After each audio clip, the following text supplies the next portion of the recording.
Baik, Assalamualaikum warahmatullahi wabarakatuh. Halo guys, selamat siang semuanya. Di sini ketemu lagi sama saya Alia Pratiwi di mini podcast. Oke, saya di sini tentunya tidak sendiri teman-teman. Saya ditemani oleh 6 narasumber cantik pada siang hari ini. Oke, yang pertama ada Salah, ada Lailatul, ada Odit, ada Desi, ada Nabila, dan ada Paulina.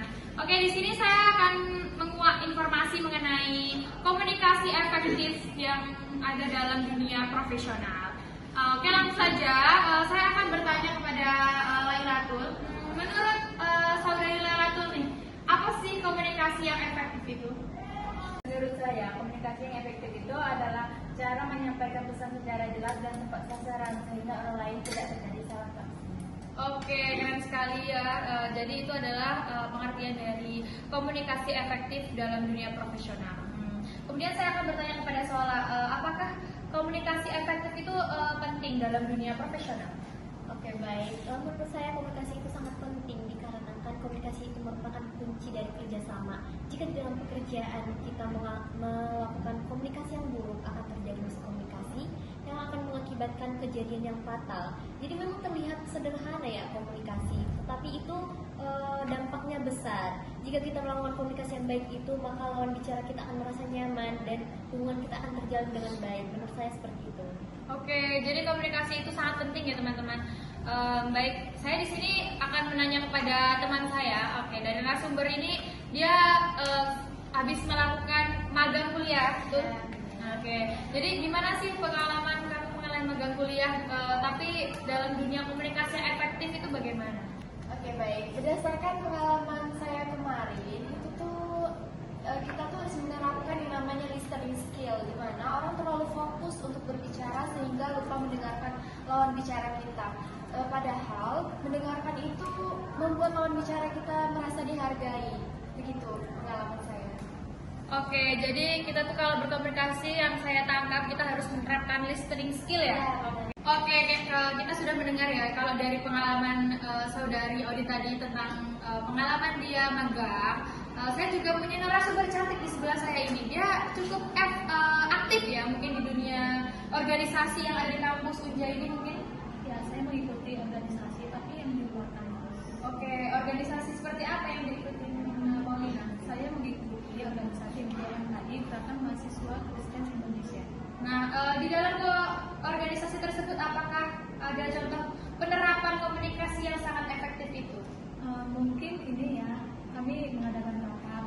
Nah, di dalam rapat ini kami selalu menggunakan bahasa yang sopan tetapi lugas, yang dimana dapat dimengerti oleh setiap anggota. Nah, di dalam rapat kita juga selalu menuangkan isi pikiran kita, yang dimana nanti kita mengambil keputusan yang sama untuk menghasilkan keputusan yang lebih baik lagi tanpa adanya kesalahan.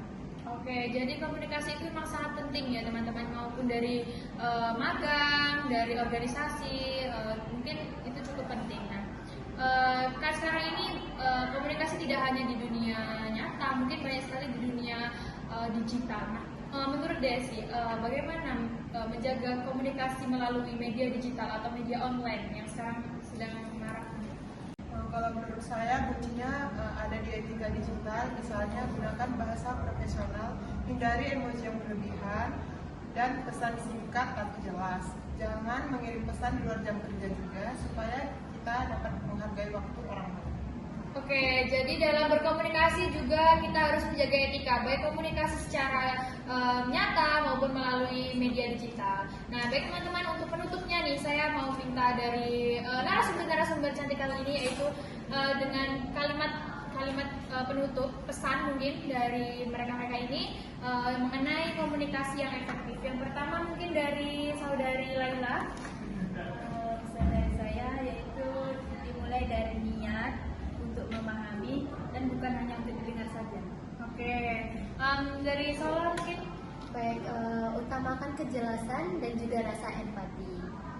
Dari saudari Odit. Oke, menurut saya mendengarkan lebih baik daripada fokus berbicara, karena mendengarkan itu lebih banyak pemahaman dan belajar lebih mudah. Oke, dari Nabila. Dengan menggunakan bahasa yang positif dan sopan. Dari terakhir nih dari Desi nih. Profesionalisme terlihat dari cara kita berkomunikasi.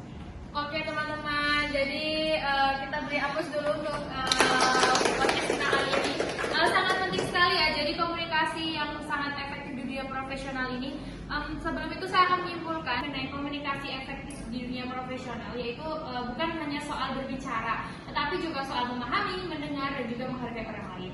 Baik, podcast kali ini sudah berakhir, jadi kita tutup dengan wassalamualaikum warahmatullahi wabarakatuh. Sampai jumpa lagi di podcast selanjutnya.